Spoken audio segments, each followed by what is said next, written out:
take you deeper than heroin. So come and get a piece of that jump, get it, we funk music. Jump, get it, we funk music. Jump, get it, we funk music. Jump, get it, we funk music. What's happening? This is Clip Payne and Justin. Welcome to the second episode. Yeah. That's fun. The Wefunk International. Yeah, you like that? You like that? You like that opening music? Interesting lyrics, but yeah, I like the vibe. I think it's a podcast intro song for sure. But the lyrics are interesting. So what are we talking about? What are we talking about this? Today, this episode, we have your time in Europe. We've already done songs you don't know that I'm on, right? And we know that you've worked with Alex Gopher, Étienne de Crécy. But you told me a story about this French band, right? And I want you to tell them about it. So, how did you first start working with Étienne de Crécy? Okay, the way I started to work with Alex Gopher was the first one. Alex Gopher, this is years ago, but I get a phone call, and this guy is saying, "Hello, my name is Alex Gopher, and I have a friend. Do you know Nikolai?" And I go, "Nikolai," and he goes, "I go, Nikolai, baby." He goes, "No." I go, "Nikolai Johnson, no, Nikolai." I started naming all these names, and then I said, "Nikolai, redhead Nikolai," and he goes, "Yeah," and it was Nikolai from Versailles, and so he told me that Nikolai had given him my number, and because he suggested that I would be the guy that could put lyrics on his album.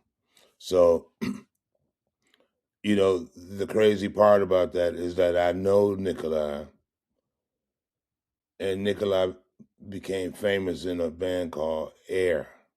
His name Nikolai Godin, and he's famous from a band called Air. And I've been knowing Nikolai from Air like since he was a young cat, like maybe just had it to the university, or maybe not even in the university yet. And some friends of mine in Paris, turned me on. And so Nikolai, turns out that at that particular year had like the coolest band, I guess on radio or in clubs. And I still to today have never heard Air. But so what time period is this? When are we in? We may be like right out of probably when you were born. Okay, so about 2007? Yeah. Oh, no. 10 years before you were born. So before I was even thought of, actually. Yeah. I still haven't investigated Air, but so I have, because I obviously got the music for you. We're gonna take a listen to Air. This is their most viewed song on YouTube, "Sexy Boy."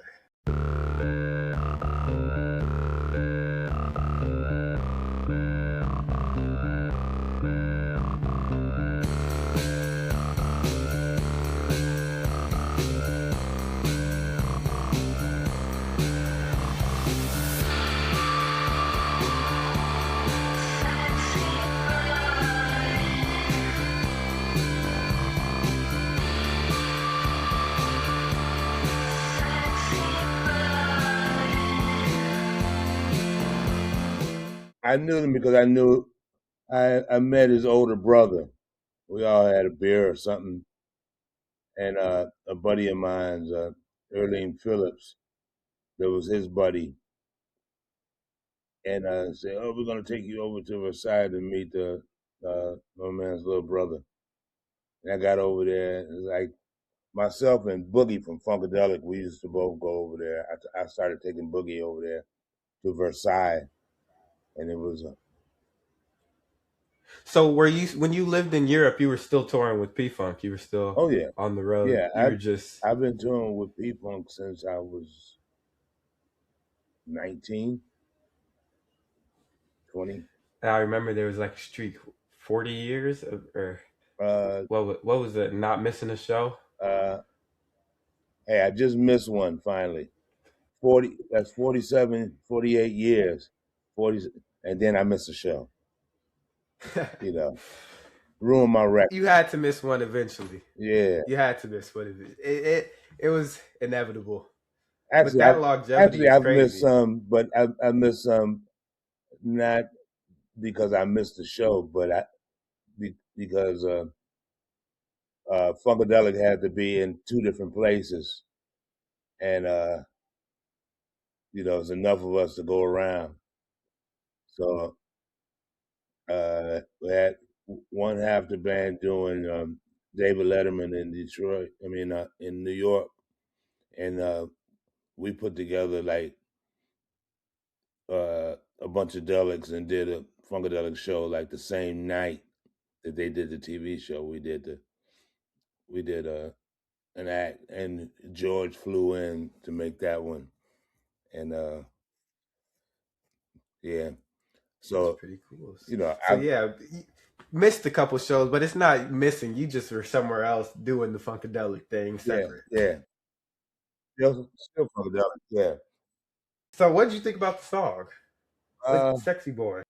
Sexy Boy is very I liked it because I saw the reaction of people to that song, even though I didn't even know what it was. But for me personally, I'm just a little bit too darker hued for the concept.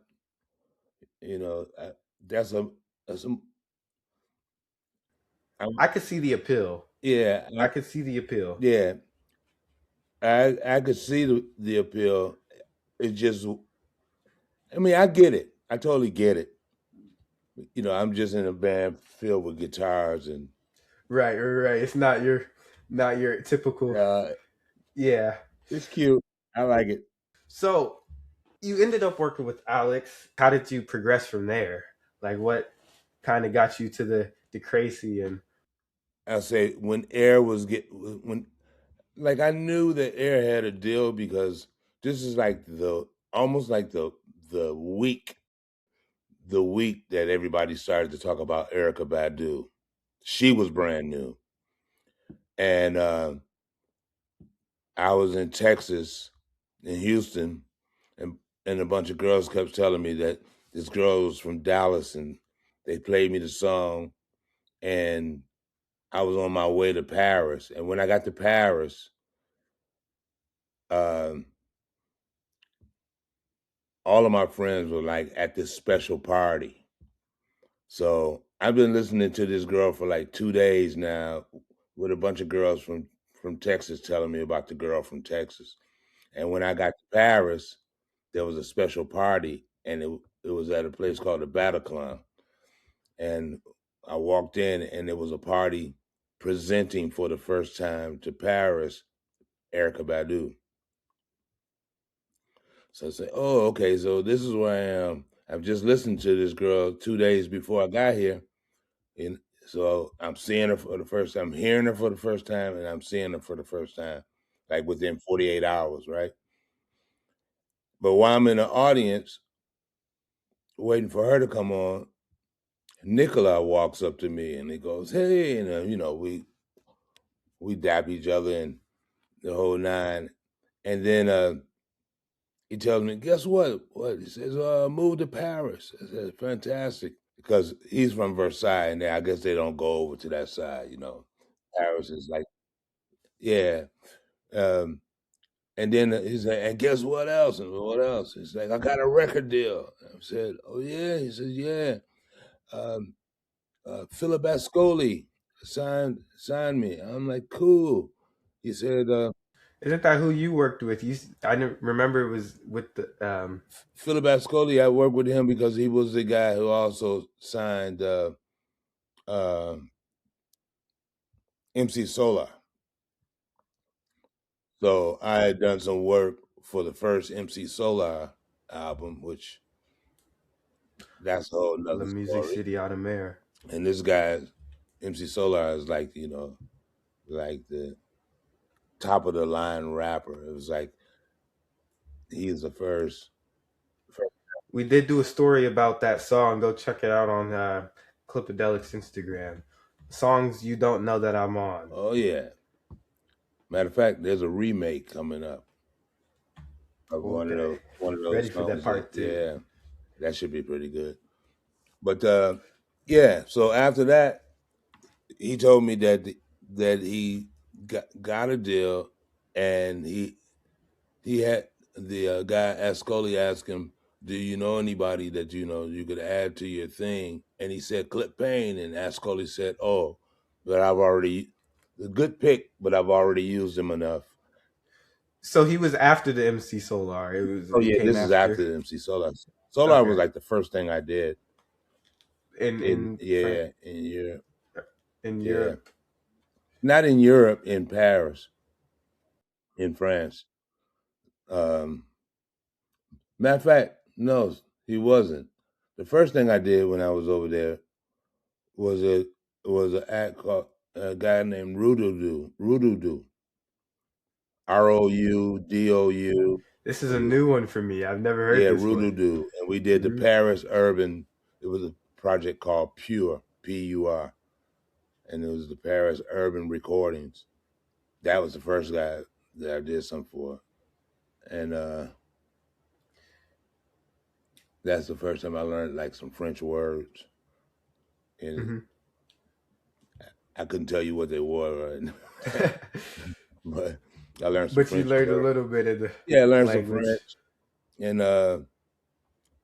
Roudou was first, and MC Solaar was next, and further, actually, I did a bunch of stuff.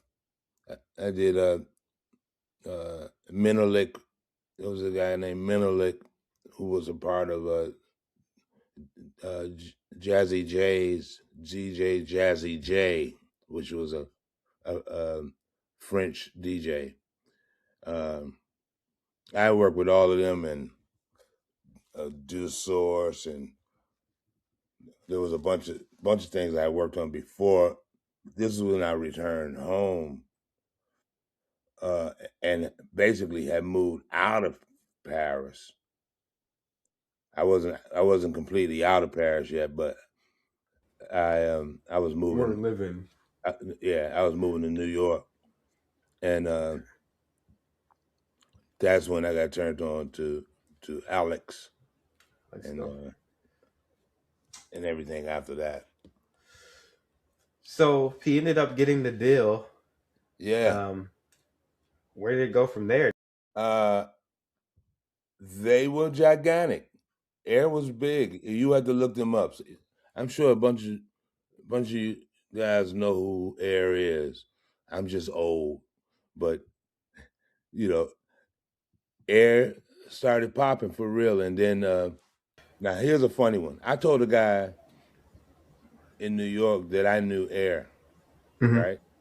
One day I get actually I'm because I live 2 hours north of New York City. I'm in the woods, but a guy over here in the woods, who was a big Air fan, said to me, you know Air, so why don't you get us in? They're playing down at the Beacon. And it's like, when he asked me, it's like 4 in the afternoon. The show starts at 7. Okay, it takes 2 hours to get down there. He's like, you should get us tickets and get us in. I said, man, I really didn't want to go down to the city, but I did say to him, cool, let's go down there. Right. And but I said, I got to contact him first. And first I'm thinking, like, how I'm going to do this, like, in 2 hours, how I'm going to pull all of this off in 2 hours. Like, the show, by the time I get down there, I have to look around for people. And I'm not, that, like, running to the back. So what ended up happening was, like, okay, this dude's not going to let off. He was like, come on, but so 6 degrees. I called up a friend and I said, do you know how to find Nicola? And he said, here's the last number I had on him. He gave me the number. My buddy's still standing here looking like, you don't really know them, right? So what I did was I took the number, I took a picture of myself, and I sent the picture. I didn't even say anything. And immediately the phone rang back. And it's Nicola. And it's like, oh, and then we go into old times and we talk, because that's the first time I talked to him And how long? Since the day he told me he had a record deal. And how long was it from that Erykah Badu party till? Probably was more than 26 years, 25, 26 years. I get the call, and then finally I said, hey, so you're in New York City. Maybe I'll come down and see you. And he goes, oh, I'm in Atlanta. I just got to Atlanta. New York City was yesterday. Oh. And I'm looking wow. Yeah, and I'm looking at my boy like, because I don't pull those cards. I got, I could call my people, but I wouldn't have called him. I would have. So I broke that one out for my boy, and I said, man, you done got me calling. I done used up maybe it was my maybe it was groupie all. card. I done used my groupie card. If he doubted it, which he kind of doubted it, but he got before his very eyes. He saw what was going on. Like, oh, he do know them, and but like I never talked to Air for all those years. I knew them. I knew the whole story. I got a lot of friends. Now here's a one time I had to do a TV show for Alex Gopher. Okay. Okay, and this is like they had this station called Canal Plus is like your big subscription HBO-ish kind of thing. And they asked me would I come over there because I had like the single for with Alex Gopher. So he asked me, "Do you have any musicians?" Party people? Yeah, party people. Okay. He asked me, like, "Can you come over there and do it for the TV show?" I said, "Cool." I'll come over there. And said, "Do you have any musicians?" So I'm thinking I'm bringing my crew. Let's go bust this out. And he's like, "Oh, actually, his management is like, it's too much money to take the whole band. So do you have any like, musicians that in France that you can get?" And I go, "Sure." So I call my boys, and they round up a crew. Now one of the cats is on like my first record, and like I've been knowing him since he was like 19, 20 years old, and he came to do the show with me, and we are in this TV thing, and everybody starting to like focus in on him, and the producer on the TV show says to me like, "How did you get him?" And I'm like, "Who?" And he's looking at the guitar player, and they're looking at me real crazy because I'm like, "Who?" And it's his name is Matthieu. Yep, I was thinking And that's they who it was. call I him remember you M. told me this. Yeah, they Yep, call him M. M I Chedid. remember you told me he's huge, which is Huge. crazy, and like it's crazy like the disconnect from like Oh yeah. like And for musicians that haven't traveled yet, you and hopefully we'll be able to travel loosely like I used to, because that's another thing about traveling is like charter tickets. And I'm telling you, man, uh,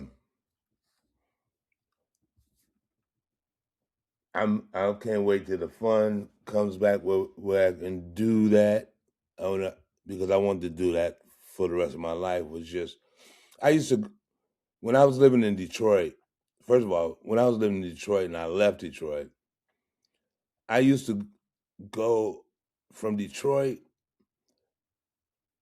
buy a $65 Greyhound ticket to get to New York City, take a hose bath in the restroom, come out and look like I've been in New York the whole entire time, stand in front of uh not Port Authority but Grand Central Station, and I go to the phone booth, I call this girl, which I thought was an old lady, turned out it was a beautiful black girl sitting there, but she had like this kind of older Jewish woman accent, so I was confused. I thought I was talking to white hair, and it turned out she was just hot, you know, and this hot black chick swiveling in the chair. But I used to get 200. She would get on the phone, and this is like no cell phone. You just go to the phone booth, call the number, and she says, "Hey, so what are you looking for?" I said, "Oh, Paris. I want to get to Paris. How long you want to stay?" Now I know that had to be back within, maybe a couple of weeks or 3 weeks. So I would just get the ticket like 2, 3 months out. I want to come back in 2 months. Okay, 2 months. How much you want to spend? No more than $300. Stand by that phone booth. She call you back in 10 minutes. I got a flight that's leaving tonight. I'm going to Paris. Or I will go to Paris. I will go to Holland. Yeah, here's the deal. See, what you got to understand with me, and everybody that's listening to me don't know me, but I've been in P-Funk so long that I was, when I first went to Europe, I was your age, and we went through it so fast. It's like you're on a tour bus, but it's like not your tour bus. Oh, you went to Europe with P-Funk at my Yeah, age. yeah, yeah. So you know, you know how we travel. You got 24 hours of this city, 24 hours of this city, 24 hours. I'll tell you that tour going on the tour bus. And I remember that little week you were here in LA and you did 3 shows. Man, I was tired. The thing is, I was like staying out and then waking up for school the next morning and then going right back out. I remember there was this video that I was trying to take of you doing Atomic Dog, and I was standing right by the big speaker. And I didn't realize it because I'm trying to get I'm trying to get your footage. You're in the front stage and you don't go to the front of the stage. So when you're at the front of the stage, you got to get to the front of the stage.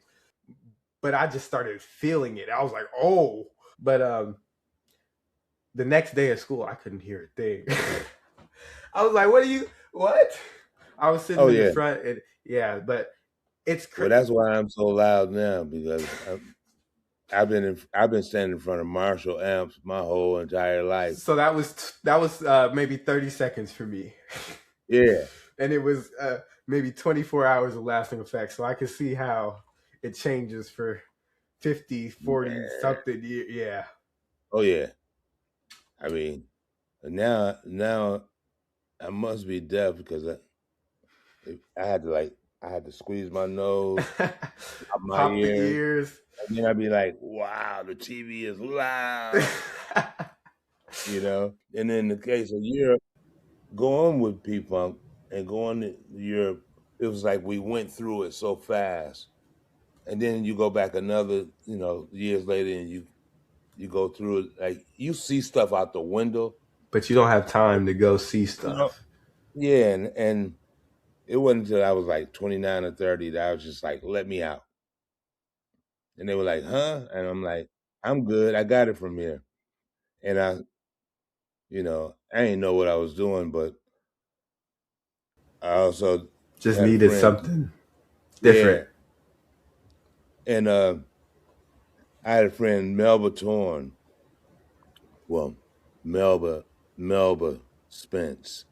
And Melba Spence, I saw her out there and she was like, she saw me flirting with one girl and she was just like, "What are you messing around with her?" When the best way you need to see Europe is with somebody you know. Mm-hmm. And it turned out that she knew a lot about where she was at, and I got to hang. And that was like my first travel of like not being chaperoned by the band, Mm-hmm. because like I say, when you work with like George Clinton and stuff, you know every day you moving, and you really I personally didn't get a chance to socialize or I wanted to get out of the thing, not have any schedule, be able to talk to people and figure out like what their lifestyle was about, Mm-hmm. which Getting was the cool. culture of where you're going to, not just the. Exactly. And that was based on like, growing up, you know, be singing like "We Shall Overcome" and all that stuff after like 68. It's like, okay, I'm tired of singing this song. I need to go and test the theory. Let me go out there and see as a young black man from Detroit, with no preparation, can I go around the world and can I do it and not feel the fear of being lynched? And I found out that ain't nobody studying nobody out there. Like you get to over in Europe and they got their own problems. Like this city don't like that city. Right. You know, it's I don't like to use the term racism no more because we need to get back to the word prejudice. Every time you want to use the word racist, just say you're prejudiced because there's a difference. How about this one? I don't want you over near my place because I don't like cats with hoodies. Mm-hmm. So I'm prejudiced to hoodies, not necessarily to you because you black. Or I think I'm the shit, and I think that I'm rich. I'm Richie Rich, and I think you're just some poor guy and not part of the cast that I think I'm in. So Mm-hmm. I'm prejudiced. Or, you know, you are a Dem and I'm a Republican, so I don't like who you voted for.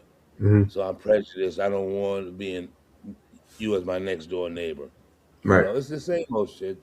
It's like somewhere I don't like to like break out that racist card because you coloring people a certain way. Like, oh, you don't like me? Cool. I wear funny pants anyway. I got funny hair. I look like a freak. But Mm-hmm. then you get to meet me and you say, "Oh, this guy's cool," based on you're a gentleman, you got manners, I can have a drink with you and disagree all day. Me and you can sit here all day and disagree about what we disagree and shake hands at the end of the conversation. That's humans. That's like you ain't agreeing even in your own house. So what do you expect people to do? And the deal is, yeah, we all did come from that racist culture, and but at this time, it's just being prejudiced. I mean, I look at it right now and see that just the lighter hue folks alone would they could lynch each other based on what one's opinion is versus what the other one's opinion is, and they both white as rice. So, you know, I I if I wanted that kind of smoke, then I can just say, hey, I'm available, and you can like not like me too, or I can walk up and act like the biggest goofball and say, hey, what's my man? Can we all get along? Why can't we all get along? Man, I've been in situations where I just know that I'm not part of the cast. I'm not part of I'm not the color, the caste, the religion, none of that. None of what I'm about probably matches most of the people that I hang with and like. So my point is, there is a way to make it around this world without even actually giving a damn about old kind of stuff that I say that old folks is paying attention to, because there's got to be a bunch of young folks going, hey, that just ain't, whatever it is, it just ain't right. And for the whatever it is going to be like the culture of the future, ain't nobody got time for that. Even though some kind of way we're creating it as we go.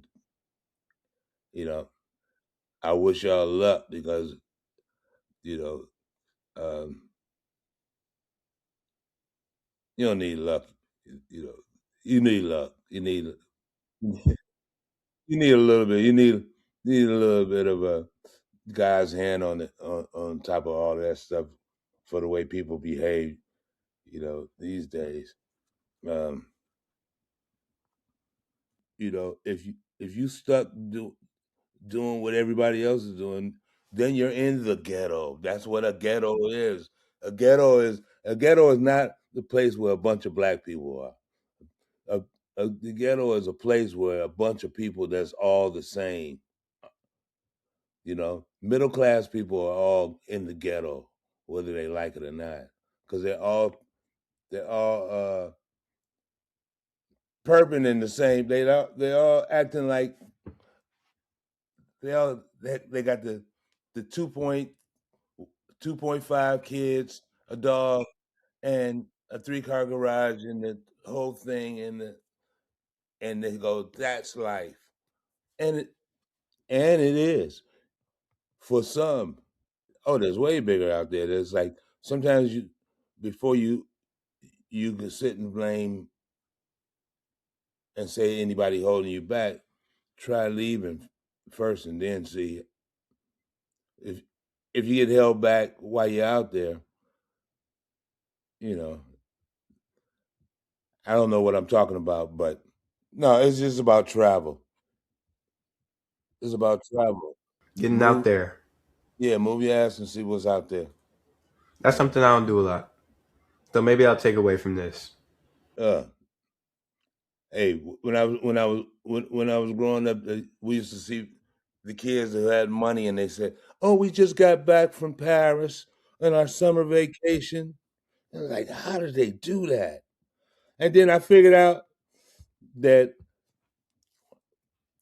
I bought more in weed than it cost for me to get to Paris round trip. But all my buddies love going to Vegas. That just was not my thing. It's like, I ain't going where is you know. Then you're being typical. everybody goes to Vegas. Yeah, everybody goes to Vegas. I don't want to go to Vegas. You know, what's in Vegas is Vegas's problem. I want to go somewhere else where it's just when I come home and say I've been somewhere, it's a little. I want somebody to say, "Really?" You know, my grandmother used to have. She used to say, I say, "Oh, I went over to just in the next town," and my grandmother come from. She's born in 1919. She used to say, "They let you in there." Wow. Yeah, that mentality, and that for me, I heard that. I'm like, okay, I gotta move. I gotta get out of that. And then I realized that she was kind of living vicariously through me because I was traveling. I could say, "Wow, you, you went over there." Like, yeah, I went over there, and that's the kind of stuff she like bragging about. She didn't make it there, but to know that her offspring could travel because she couldn't. Right. The Uh, time. yeah, and I think why there's some kind of concept of freedom going on with us these days, if there is any left, uh, utilize some of it in travel, and then you'll see what other people doing, and you have a good idea on when you got to come home and make your argument and point and try to better compared to what you'll know what you're talking about. Here's the crazy part, but the kind of stuff that we could imagine that other people are doing that we ain't doing.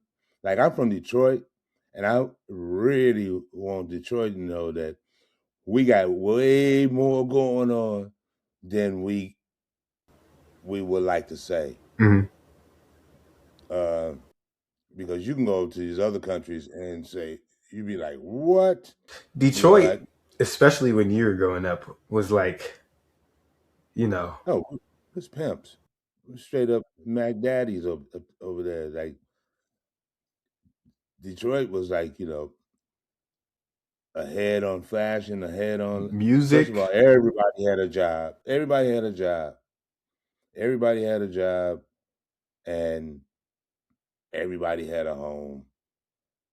And like I said, once you start thinking that other folks outside of your bubble got more than you got in your bubble, you may screw up. You know. What up, though, Detroit? Ah. Hey, that's 45 minutes, which is even longer than the first episode. Hey. What do you think? What do you think about number 2? We got air in here, got some travel. Oh yeah. Well, let's see what everybody thinks. You guys can comment.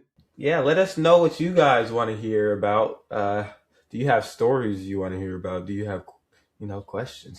We should have a Q&A segment. Oh yeah, Yeah, for sure. we will. This is only episode 2. We got so much more coming. So we'll be back. We'll be back. See you Next guys. episode. Okay,